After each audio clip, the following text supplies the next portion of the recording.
Salut à vous. Alors aujourd'hui je vais revenir sur 5 films que l'on peut considérer comme des plaisirs coupables. Qu'est-ce que j'entends par là? C'est généralement des films jugés comme mauvais ou qui généralement se sont fait déchirer. Bref, des films souvent considérés comme des mauvais films. Mais moi perso, je les aime beaucoup. Allez, c'est parti. En premier, je vais vous parler des Bronzés 3. Je précise que je vais spoiler, donc si tu n'as pas vu les films, passe ton chemin. Dans les Bronzés 3, qu'est-ce que j'ai aimé? Eh bien clairement, à peu près tout. Je trouve que c'est un très bon divertissement, ces Bronzés 3. Et alors, clairement, on va pas se mentir, s'il y a bien une comédie française qui s'est fait déchirer quand elle est sortie, c'est celle-là. C'est la merde, vraiment, le retour le plus inutile de tous les temps. Oh, les Bronzés 3, mais il s'est pris des sauts de sur la tête. C'est hallucinant. Me concernant, j'aime beaucoup les Bronzés 3 amis pour la vie. Pourquoi? Parce que c'est un divertissement qui fait le taf. On n'en demande pas plus. Ça fait rire, ça fait sourire, on passe un bon moment. Donc oui, j'aime ce film. J'aime le regarder parce que pour moi, je passe un bon moment et c'est tout ce que je demande. C'est des acteurs mine de rien qui savent jouer la comédie, donc ça le fait. Le seul vrai reproche pour moi dans ce film, c'est qu'il n'y a pas de séquence culte, contrairement aux deux premiers Bronzés. Et je pense que c'est vraiment pour ça que le film s'est ramassé vraiment en termes de critique. Parce que les gens s'attendaient à des séquences cultes comme avant. Et ça, c'est vrai qu'ils n'ont pas su le faire. Ils n'ont pas su créer la scène dont tout le monde va parler, même 15 ans après. Ils n'ont pas su faire ça. Clairement, on est incapable de citer une scène hilarante des Bronzés 3. Maintenant, ça reste constant sur le long, c'est-à-dire que c'est rigolo, c'est drôle sans être totalement stupide, c'est très divertissant, on passe un bon moment avec la compagnie du Splendide, et franchement, on n'en demande pas plus, et je pense que ce film mériterait d'être un petit peu réhabilité, parce que sans être la meilleure suite de tous les temps, ça reste pour moi une très bonne suite, et donc j'ai plaisir à regarder les Bronzés 3, n'en déplaise à certains. On enchaîne avec le deuxième film et sans transition, puisqu'on va parler de Go Go Power Ranger Force Rouge. Allez, c'est parti. Power Ranger, alors pour ceux qui me connaissent, j'adore Power Ranger, et oui, parce qu'il y a une vraie communauté de fans adultes de Power Ranger. Et alors, Power Ranger, le film qui est sorti dans les années 90, si tu veux, pour moi, clairement, et de toute façon, même pas pour moi, il suffit de regarder dans les bouquins, ça fait partie de ces monuments de la pop culture des années 90 en termes de films pour enfants. Vraiment, le premier film, il est ultra célèbre, il est ultra réputé dans le bon sens du terme. On était vraiment sur un film de série qui faisait vraiment film pour le coup.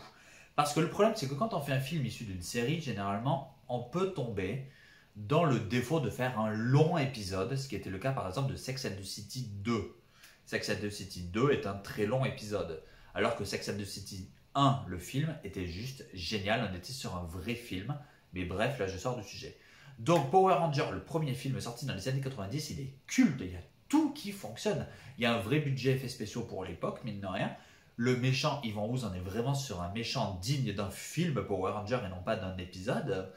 Donc vraiment, le méchant est assez badass, ça peut faire flipper les plus jeunes à l'époque, pour le coup, quand on le regardait, quand on avait que 7-8 ans, mine de rien. Il y a des vrais moments de bravoure, il y a des personnages qui manquent de passer l'arme à gauche. Enfin, ce film, pour moi, il est culte, je le connais par cœur et c'est toujours un régal. C'est une vraie Madeleine de Proust, les Power Rangers, le film. Je ne parlerai pas de Power Rangers 2, parce que là, c'est vraiment le syndrome Sex and the City, c'est-à-dire que Power Rangers, le film 2, c'est vraiment un long, très long épisode. Mais ce premier film-là, il est génial. Ouais, j'allais dire culte, je n'ai pas osé le dire, mais je vais quand même le dire. Ouais, il est culte. En vrai, il est culte, vraiment, parce que c'est vrai qu'il a vraiment eu un impact sur la série, il y a eu un avant-après ce film. Donc vraiment, il a cartonné au box-office, voilà. Et je pense que de ma génération, on est quand même nombreux à avoir vu et se souvenir de Power Ranger, le film. Et si c'est ton cas, n'hésite pas à le dire parce que je serais assez curieux pour le coup de savoir qui l'a vu et ce que vous en pensez, quel souvenir il vous a laissé. Parce que pour ma part, vraiment, ouais, c'est un plaisir coupable, une vraie Madeleine de Proust. Et je le regarde encore aujourd'hui avec une banane comme ça. Donc Power Ranger, le film, caviar. Je vais enchaîner avec un autre film français, toujours sans transition, et là j'ai envie de dire Disco, Disco Park. Ok, non, j'arrête. On va arrêter les moments de malaise dans cette vidéo. Donc, Disco avec Franck Dubosc, ouais, j'adore. Parce que pourquoi? C'est comme les Bronzés 3, ça fait le taf. Ça fait sourire, on chante, on danse. Là, par contre, je reconnais, c'est vraiment très, très bête. C'est très bête, hein, je veux dire, ça vole pas très haut. On n'est pas non plus sur de l'humour pipi caca. On n'est pas sur de l'humour non plus bas de ceinture. Donc voilà, ça fonctionne pour ça. On chante, on danse. C'est débile. Il y a cette petite histoire avec le gamin pour avoir ce petit côté quand même un petit peu attendrissant. J'aime le fait qu'à la fin du film, encore une fois, je spoil, hein, j'aime le fait qu'à la fin du film, ils ne finissent pas avec la fille, alors qu'on peut se dire, ouais, c'est une comédie qui est cousue de fil blanc, il va finir avec elle à la fin, et bien pas du tout. J'aime le fait qu'ils finissent pas avec elle parce que, oui, clairement, c'est fait pour rappeler à une suite qui n'aura jamais lieu vu que le film n'a pas vraiment fonctionné, mais c'est pas grave. Donc voilà, j'aime le fait que ce soit pas autant cousu de fil blanc que ce que l'on peut penser. Il y a des séquences qui, pour moi, m'ont fait mourir de rire. Quand il a oublié son déodorant et qu'il est dans les toilettes du Buffalo Grill et que du coup il va se déodoriser avec le déodorant des toilettes, le Airwick, enfin je veux dire voilà, c'est débile, mais c'est débile, mais c'est drôle. Je trouve que c'était encore à l'époque où Franck Dubosc savait faire un humour pertinent, drôle, sans être voilà, dans le potache absolu, ce qui malheureusement est le cas maintenant. Donc Disco, vraiment, ça a toujours fait partie de mes comédies plaisir coupable, mais vraiment high level, parce que qu'est-ce que je rigole devant ce film. Et c'est à peu près toutes les 30 secondes en train de me dire, mais qu'est-ce que c'est con, mais j'adore. Donc Disco, voilà, c'est un très agréable moment et je ne m'en lasserai, je crois, jamais de ce film. Parce que c'est pareil, c'est des séquences que je connais par cœur, tellement elles sont débiles, je les connais par cœur. Donc voilà, Disco avec Franck Dubosc. On enchaîne encore une fois sans transition, on va partir du côté de Hollywood. Si je vous dis jeux vidéo, si je vous dis combat, si je vous dis sang, vous allez me répondre Mortal Kombat. Sauf que moi je vais vous répondre Mortal Kombat 2, Destruction Finale. Et c'est là où on va rentrer dans le vif du sujet parce que vraiment de tous mes plaisirs coupables, c'est vraiment mon plus gros plaisir coupable de tous. Et ce film, un jour je vous ferai une critique entièrement sur ce film parce que j'en ai beaucoup à dire. Mortal Kombat 2 est souvent considéré comme un énorme navet, alors que pour moi, c'est surtout un énorme nanar. Je veux dire, je rappelle, le navet, c'est un film qui est juste prodigieusement mauvais, devant lequel on s'ennuie profondément. Le nanar, c'est un film qui se veut sérieux, qui se veut vraiment réaliste et qui au final en devient purement ridicule, purement fun, purement drôle, parce qu'à force de vouloir être trop sérieux, ça se prend trop au sérieux, ça se rend pas compte que c'est débile. Et pour moi, Mortal Kombat 2, c'est ça, on est vraiment dans le nanar, on n'est pas dans le navet. C'est en ça que je suis pas vraiment d'accord avec les avis de tout le monde. On est dans le nanar absolu parce que nos héros, mais vraiment, mais ils y croient à leur histoire. Je veux dire, c'est exceptionnel. Il y a des combats qui n'ont ni queue ni tête. Quand on a Sonya qui se bat dans la boue et que 5 minutes après, quand elle rejoint son pote, elle a les vêtements tout propres qui sortent du pressing. T'es là, what? Il y a 2 secondes, t'es en train de te battre dans la boue au milieu du désert. Hein. Je veux dire, donc, genre, t'as trouvé un pressing au milieu du désert qui en 2 minutes t'as lavé tes fringues. Je veux dire, c'est débile. Quand t'as un rocher de à peu près 150 kilos, hein, à vue d'œil, que le perso tombe dessus et que le rocher il fait comme ça, parce que tu comprends que le rocher en fait il est fait en carton. Je veux dire, c'est génial. C'est génial. Mais qu'est-ce que tu te marres devant Mortal Kombat 2? Les effets spéciaux pour l'époque qui étaient mais catastrophiques. Mais c'est même pas qu'ils avaient des années de retard, c'est qu'ils avaient des décennies limite de retard à ce niveau-là. C'est vraiment un vrai grand moment de nanardise. Mortal Kombat 2, je ne m'en lasse pas. Je n'ai pas honte de dire que je peux réciter le film tellement je le connais. Je l'ai en Blu-ray le jour où il est sorti en Blu-ray, mais j'étais vraiment le roi du monde, quoi. J'étais là, ah et voilà. Franchement, Mortal Kombat 2, c'est mon plus gros plaisir coupable au jour d'aujourd'hui. Ça se dit au jour d'aujourd'hui? À ce jour, en tout cas. C'est mieux. Donc voilà, ce film, franchement, pour ceux qui l'ont vu, mais dites-moi ce que vous en avez pensé, parce que je sais qu'il a vraiment une sale réputation, que c'est pas un film vraiment qui est représentatif du jeu vidéo, c'est certain. Mais alors, mais qu'est-ce qu'on se marre, mais vraiment, pour moi, c'est du caviar de nanardise, ce film. Donc voilà, Mortal Kombat 2, Destruction Finale. On va finir avec un film de requin. Donc forcément, vous allez me répondre, Les Dents de la Mer, et oui, et lequel? Le 4.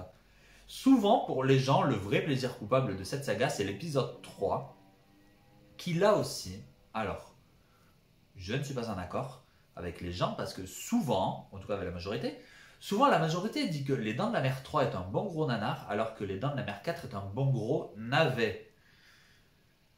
Je ne vais pas rappeler les définitions que j'ai mis juste avant parce que pour moi c'est vraiment l'inverse. Mais vraiment, pour moi c'est Les Dents de la Mer 3 qui est un énorme navet, qui est inintéressant à regarder, qui est chiant, qui est pathétique, qui est ridicule.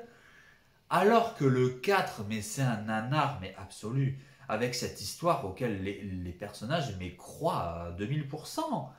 On a quand même un requin qui fait le tour du globe pour retrouver le personnage. Enfin, je veux dire, on commence dans la petite ville de Amity, ça se poursuit dans les Caraïbes, donc voilà, le requin fait le tour du globe pour poursuivre notre héroïne. Et elle, le pire, c'est qu'elle y croit, elle est connectée à lui, donc elle va voir quand le requin va attaquer, vu qu'elle est connectée au requin. C'est exceptionnel. Mais vraiment, c'est exceptionnel. Ce grand final, ce climax, où elle embranche le requin et il explose littéralement tel une piñata. Mais j'adore. Mais vraiment, j'adore. Les Dents de la Mer 4, mais là aussi, mais qu'est-ce que je me régale. Quand à la fin, pareil, on a les vagues qui tapent contre le mur, parce que ça n'a pas du tout été tourné en pleine mer, mais dans un studio, dans une piscine géante, et du coup on voit quand même les vagues qui tapent contre le mur, mais tu te dis, c'est pas possible. Le truc même des étudiants en école de ciné ferait un meilleur film. C'est génial. Les Dents de la Mer 4, mais ça se prend tellement au sérieux que ça en devient mais risible. Mais risible, mais vraiment, c'est... Oh là là là là. Et mention à Lorraine Gary, mais alors, son rôle, c'est même pas qu'elle le joue bien, c'est qu'elle le vit, mais vraiment, elle incarne son personnage. Ce qui en devient encore plus génial du coup. Mais c'est... Les scènes d'attaque de requins qui sont extraordinairement mal filmées, là aussi, c'est... Que dire? Ce personnage qui se fait avaler entièrement et qui va être recraché après, et qui va... Pas un ongle pété, pas un cheveu mouillé. What? Parce que vraiment, on n'est pas dans une parodie, mais alors que pour moi, Les Dents de la Mer 4, je le considère vraiment comme l'épisode le plus scary movie de la saga. Et en soi, mais je pense qu'il faut vraiment le prendre sous cet aspect-là, se dire qu'ils ont voulu terminer la saga avec un épisode auto-parodie.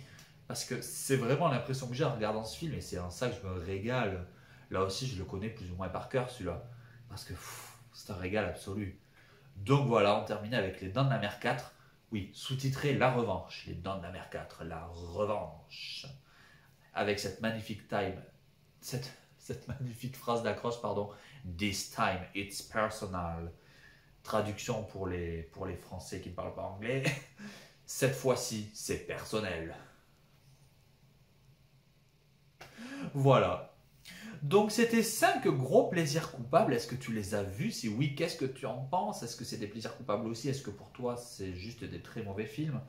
Dis-moi tout en commentaire. Quels sont tes plaisirs coupables? Parce que ça m'intéresse aussi d'échanger avec toi là-dessus. Donc dis-le moi toujours en commentaire. Et enfin, oui, je n'ai pas mis tous les films que j'ai en plaisir coupable. Hein. Si cette vidéo te plaît, un jour j'en ferai une autre avec d'autres films. Je peux penser par exemple à la Batman et Robin, entre autres. Donc voilà, j'espère que cette vidéo t'a plu. Si oui, n'hésite pas à liker, à commenter, à partager et à t'abonner si ce n'est pas encore fait. Allez, en attendant, n'hésite pas à critiquer mon enfant, critique, parce que critiquer c'est bien, mais en version originale comme moi, c'est toujours mieux. Allez, ciao!